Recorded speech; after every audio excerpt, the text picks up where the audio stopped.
Break के बाद कार्यक्रम में आप सभी का फिर से स्वागत है। Extreme volatility expiry minus one day में एक्सट्रीम वोलेटिलिटी क्या कोलैप्स था लगभग 100 पॉइंट का निफ्टी का हायर लेवल से। सेकंड कॉल राइटर्स के जोन से हम कोलैप्स हो गए। चलिए अब बातचीत करते हैं आज बिग मार्केट वॉइसेस की कड़ी में। मिस्टर अभय अग्रवाल हमारे साथ जुड़े हैं, founder end fund manager Piper silica के। अभय जी नमस्कार, कार्यक्रम में स्वागत है। और क्या गजब की वॉलेटिलिटी है, मतलब बाजार एक डिसाइसिव एक्शन या रिएक्शन अभी तक नहीं दे रहा है। आप देखिए सब कुछ मिल चुका है हमें, जीएसटी कट, ऑटो की तेज़ी, बट फिर भी अगर आप देखें बाजार काफ़ी बटा बटा सा है। एफएमसीजी का भी चलता है, स्ट्रॉन्ग मूव एफएमसीजी में, बट बैंक्स रिएक्ट करने को तैयार नहीं है। आईटी कोलैप्स होता हुआ अभी फाइनली इस रेंज से बाहर आने के चांसेस लगते हैं आपको, या फिर और किसी चीज़ की या फिर न्यूज़ फ्लो की ज़रूरत है हमको? आई थिंक वीरेंद्र, इसमें जो मार्केट की जो नर्वसनेस है वो लार्जली आप देखेंगे तो एफपीआई सेलिंग की तरफ है, क्योंकि जो भी आपने कारण बताए जो कि बहुत अच्छे कारण है मार्केट को एक स्ट्रॉन्ग बॉटम बना के ऊपर की तरफ जाने के लिए, वो नहीं हो पा रहे हैं क्योंकि जो एफपीआई की सेलिंग है वो कंटिन्यूअस है, डेली बेसिस पे है, गुड न्यूज़ हो बैड न्यूज़ हो। तो ये जो फ्लोज जब तक रिवर्स नहीं होंगे तब तक मार्केट में एक सस्टेन्ड अप ट्रेंड आना मुश्किल है। मैं इस बात से पूरा सहमत हूं कि जो भी अनाउंसमेंट्स हुए हैं सरकार के द्वारा वो सब बहुत पॉजिटिव है। 22 तारीख के बाद जो कंजम्पशन का अपसाइड है वो भी नंबर्स में दिखने लगेगा। फेस्टिव सीजन भी मेरी उम्मीद है कि काफ़ी अच्छा जाएगा। तो पर जो नर्वसनेस है वो बस यही है कि कुछ पॉकेट्स हैं हमारी जो अभी भी परफॉर्म नहीं कर रहे हैं। एफपीआई की सेलिंग कंटिन्यूअसली है, स्पेशली आईटी सर्विसेज पे मेरा नेगेटिव व्यू आपको मालूम ही है। मैं करीब 2 साल से उसके बारे में बात कर रहा हूँ। मुझे नहीं लगता कि वहाँ पे अभी भी बॉटम बना है। लार्ज बैंक्स जो हैं वो अभी भी एक जोन से बाहर निकालने के लिए स्ट्रगल कर रहे हैं। तो ये जो दो सेक्टर्स हैं ये करीब 50% है निफ्टी का। पर एट द सेम टाइम मैं फिर से ये वीरेंद्र बात कहूंगा कि स्टॉक स्पेसिफिक मूव्स हैं जहां पे इन्वेस्टर्स को ध्यान देना पड़ेगा rather than looking at index, क्योंकि अगले 3 से 5 साल में जो स्टॉक्स निफ्टी के बाहर हैं वो आउट परफॉर्म करेंगे निफ्टी को, इसमें मेरा पूरा कन्विक्शन है। तो rather than looking for opportunities in Nifty 50 stocks, investors को देखना चाहिए कि बाहर कहाँ ऐसा काम हो रहा है सेक्टर्स में, कंपनीज में जहां पे एक मल्टी बैगर बनने की तैयारी हो रही है। आई थिंक वो वहां पे फोकस होना चाहिए। निफ्टी में मुझे लगता नहीं कि जो जिस तरह से निफ्टी का कंस्ट्रक्ट है वहां पे जल्दी में कोई तेजी आएगी अभी।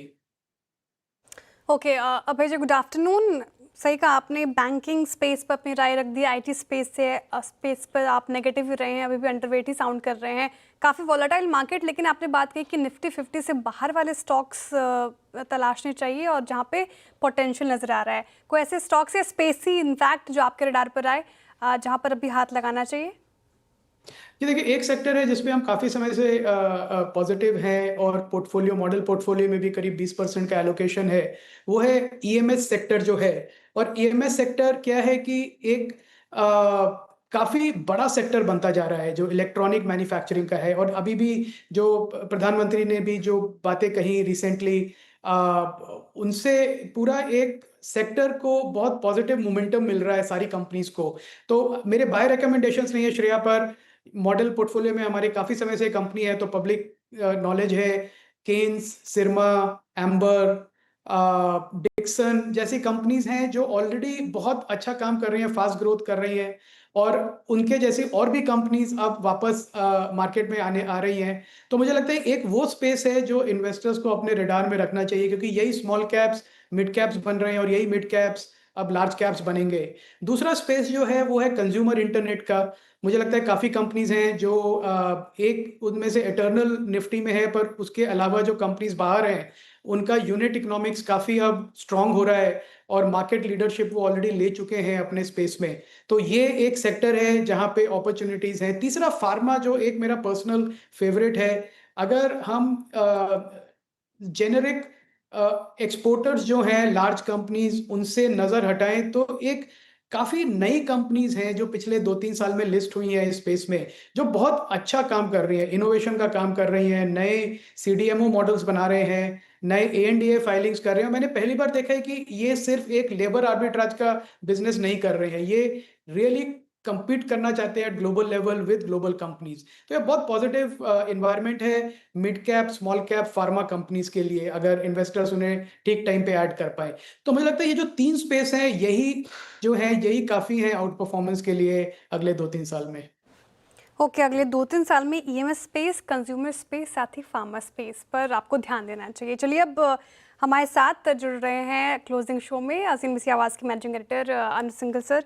सर कहाँ थे आप? दर्शकों ने मिस किया काफ़ी। नहीं, मैं तो कुछ काम से बिजी था श्रेया, एक मीटिंग चल रही थी तो उसमें थोड़ा सा तो उससे निकल पाना मुश्किल था, तो इसके लिए उस मीटिंग में था मैं, बट आई वाज श्योर कि आप और वीरू संभाल लेंगे, तो इसके लिए मुझे कोई बहुत ज़्यादा टेंशन नहीं। लेकिन बाजार संभलने को कोशिश कर रहा था, लेकिन वॉलेटिलिटी काफ़ी नज़र आ रही है। 24,850 आपने कहा था इंपॉर्टेंट लेवल, वो ब्रीच करता है, ब्रीच किया, 24,885 तक गए भी हम, इंट्राडे आज का अभी तक का हाई, लेकिन काफ़ी वॉलेटाइल। कल एक्सपायरी है, उससे पहले हम देख रहे हैं वॉलेटिलिटी। कैसे लग रहे हैं इन लेवल्स पे मार्केट? बिल्कुल, देखिए श्रेया, आप वीरू को ये बात अच्छे से याद होगी। मैं एक एग्जांपल देता हूँ। इंडिया ना, जब ये अर्ली 90s की बात है या लेट 80s की बात है, जब भी ऑस्ट्रेलिया का दौरा करती थी, उसके बाद हम एकदम सुबह सुबह तो नहीं देख पाते थे, मैच 5:30 बजे शुरू होता था, तो 8 साढ़े 8 बजे मैच खोल के देखते थे, तो ये पता होता था कि 4 डाउन होंगे, और ये पता होता था कि ये ब्रूस रीड और मैकडरमट ने 2-2 विकेट ले रखे होंगे, और ये पता होगा अकेला तेंदुलकर कोशिश कर रहा होगा मैच बचाने की। तो मार्केट में भी ना, मैं सच बताऊं, मैं जब गया उस समय वापस, मुझे लग रहा था कि क्लोजिंग में कुछ ना कुछ कांड होगा, और कुल मिला के सिर्फ एक ऑटो होगा जो कोशिश कर रहा होगा कि किसी तरीके से बचा के रखो इस मार्केट को। सिर्फ और सिर्फ एक ऑटो है, और सिर्फ एक ये इंडेक्स है। और ये देखिए आप, अगर आप ठीक, क्या है, हम क्या बात करते हैं, निफ्टी, अगर फॉर एग्जांपल कोई ट्रेडर है, वो सिर्फ निफ्टी ऑटो ट्रेड कर रहा है और कुछ नहीं कर रहा है, रोज वही सेम, जैसे कहते हैं फिटनेस में रोज वही सेम बोरिंग खाना अगर आप खा रहे हैं, वही रोज एक्सरसाइज कर रहे हैं, आपको रिजल्ट मिल रहे हैं। इसका 1 महीने का चार्ट रख दीजिए निफ्टी ऑटो का। अगर आप और कुछ नहीं कर रहे, आपने सिर्फ सचिन तेंदुलकर पर ही हर मैच में बेट लगा दी थी, जैसे फॉर एग्जांपल उस टाइम पर, अगर आपने वो किया तो ये बहुत फैसिनेटिंग मार्केट है, क्या पैसा बना है ज़बरदस्त। दिक्कत क्या है कि हम एग्रीगेट की तरफ देख रहे हैं और वो नहीं चल रहा है। निफ्टी कभी आईटी गिर जाता है, कभी बैंक निफ्टी गिर जाता है, कभी दोनों गिर जाते हैं। तो ये कुल मिलाकर मार्केट की दिक्कत है। लेकिन क्लियरली इस समय एक बस सिर्फ एक पॉकेट चल रही है, और एक चीज़ बहुत क्लियर है, जब तक ये पॉकेट चल रही है इसमें पैसा बनाइए ना।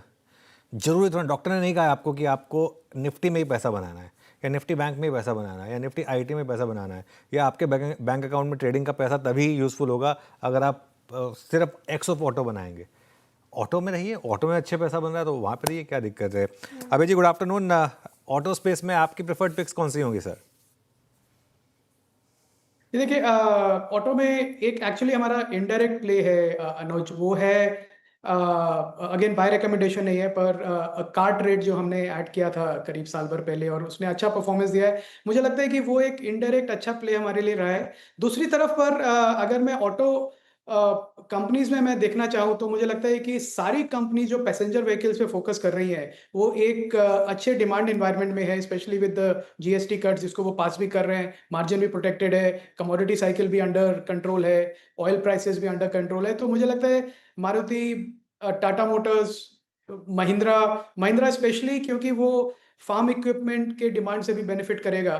सो आई थिंक इन्वेस्टर्स के लिए काफ़ी चॉइसेस हैं ऑटो स्पेस में बेट करने के लिए। ऑटो में अच्छा। अबे जी, अभी ऑटो के साथ जो बास्केट अच्छा कर रही है, जिसकी अभी हम कुछ देर पहले शेयर में चर्चा भी कर रहे थे, दैट मेटल्स के लिए आप एक बहुत स्ट्रॉन्ग बेस देख रहे हैं क्या? और ये अमूमन जब रैली चलती है तो पार्टिसिपेट जब लोग करते हैं तो एक अच्छा स्विंग मिलता भी है। आप इस वक्त हैं उन लोगों में से जो मेटल्स को चेस कर रहे हैं? नहीं वीरेंद्र, अभी नहीं चेस कर रहे हैं, क्योंकि मेटल स्पेस में क्या होता है कि काफ़ी फॉल्स रैलीज होती हैं, और इन्वेस्टर्स को ऐसा लगता है कि अब बॉटम बन गया, अब यहाँ से ऊपर जाएगा। अभी रिसेंटली हमने कॉपर में देखा था, करीब 2-3 हफ्ते पहले शार्प रैली आई थी अक्रॉस मेटल, पर फिर वो टेपर आउट हो गई। तो जब तक एक ग्लोबल डिमांड पिकअप नहीं है, specially led by China, because China दुनिया का सबसे बड़ा कंज्यूमर है मेटल्स का, और जब अगर खुद कंज्यूम नहीं कर पाता है तो डंप करने लगता है ग्लोबल मार्केट्स में। तो जब तक ये चाइना की इंटरनल कंजम्पशन का डेटा इंप्रूव नहीं होगा, जब तक चाइना का internal real estate market robust नहीं होगा, तब तक मुझे नहीं लगता है कि मेटल्स में कोई सस्टेन्ड रैली होगी।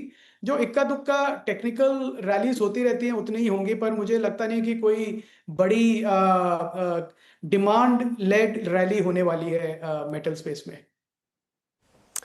ओके, मेटल स्पेस पे फिलहाल अभी आपका कॉशियस रुख, कोई बड़ी रैली आप देख नहीं रहे हैं। वैसे अभय जी, एक थीम जो पिछले साल काफ़ी चली थी, रेलवे सेक्टर की थीम, आज थोड़ा मोमेंटम देख रहा हमने। IRFC, RVNL, इरकॉन जैसे स्टॉक्स ठीक ठाक परफॉर्म कर रहे हैं। अगर स्पेसिफिकली आपको रेलवे स्पेस पे पूछूं तो क्या वो वैसी रैली जो एकदम हमें पिछले साल 2024 में देखने को मिली थी वो आती हुई नजर आ रही है क्या आपको फिर से? नहीं श्रेया, मुझे नहीं लगता कि वो रैली वापस आएगी, क्योंकि वो एक कैचअप रैली थी जहां पे स्टॉक्स कंप्लीटली अंडर प्राइस से ओवर प्राइस जोन में चले गए थे, अब फेयरली प्राइस जोन में है। मुझे लगता है ये सारी कंपनीज अच्छा करेंगी और अच्छी रिटर्न देंगी इन्वेस्टर्स को, पर जो मल्टी बैगर शार्प मूव हमने देखा वो, उसका मुझे एक्सपेक्टेशन है कि वो रिपीट होगा, क्योंकि सेक्टोरल पैसा घूमता है श्रेया। अब पैसा उन सेक्टर्स को ढूंढ रहा है जहां पे सेम प्ले आउट हो कि बहुत ही अंडर वैल्यूड सेक्टर है जिसको इन्वेस्टर्स मिस कर रहे हैं, और अब सडनली अब वो रैली करेगा क्योंकि उसने मैक्रो ट्रिगर्स उसमें बहुत सारे आ गए हैं। तो वो जो है रैली, मुझे लगता है डिफेंस और रेलवेज में जो हमने रैली देखी थी वो हो गई है, पर यहाँ से 20-22% एनुअल रिटर्न एक्सपेक्ट करना कोई बड़ी बात नहीं है इन स्टॉक्स में। अच्छा, आपने आईटी का जिक्र किया था पासिंग में, लेकिन अब जो मार्केट को डर सता रहा है, इस बीच में टीसीएस और इन्फोसिस जैसे स्टॉक्स अपने मीडियन वैल्यूएशन के कहीं नीचे अवेलेबल हैं। लेकिन एक रिस्क ये भी है कि कहीं टैरिफ आ गया तो, और एक रिस्क ये भी है, जैसा एंडावा ने हमें बताया कि आगे जाकर एआई किस तरीके से रिस्क लेकर आएगा, नोबडी नोज। लेकिन टीसीएस इस लेवल पे किसी ने सोचा नहीं था मिलेगा, 5 साल से नेगेटिव रिटर्न। ऐसे में क्या करें टीसीएस, इन्फोसिस जैसे स्टॉक्स में? जी, मेरी सलाह 2 साल से वही है जो मैं फिर कहूँगा कि जितना दूर रह सकते हैं दूर रहें। इनमें फंडामेंटल बहुत चैलेंजेस हैं इन स्टॉक्स में, हिस्टोरिकल वैल्यूएशंस को ना देखें। एक टाइम पे ये ग्रोथ स्टॉक्स थे जब इनका वैल्यूएशन जस्टिफाइड था। जिस तरह का अब ग्रोथ प्रॉस्पेक्ट्स है और हर तरह के रिस्क्स हैं, तो मुझे लगता है इन्वेस्टर्स के लिए बहुत अच्छी अपॉर्चुनिटीज़ है इस सेक्टर से बाहर। और ये सेक्टर पूरा, जो भी आपने भी नाम लिए अनुज, बहुत अच्छी कंपनीज हैं, पर वो चैलेंजिंग इन्वायरमेंट में है। तो उस चैलेंजिंग इन्वायरमेंट में किसी इन्वेस्टर को ब्रेव कॉल लेना मुझे तो सेंसिबल नहीं लगता है। तो मुझे लगता है कि इसको चेज ना करें, इसमें समय दें, ये और करेक्शन के फेज से निकलेगा। मे बी 6 महीने साल भर बाद जब कमेंट्री इंप्रूव होती है, ग्रोथ गाइडेंस बढ़ती है, तब शायद इसमें देखें तो बेटर रहेगा। जी हाँ, चलिए अभय जी, बहुत बहुत शुक्रिया, आप इस कार्यक्रम में शामिल हुए और सभी सेक्टर्स पर अपने विचार रखे। निफ्टी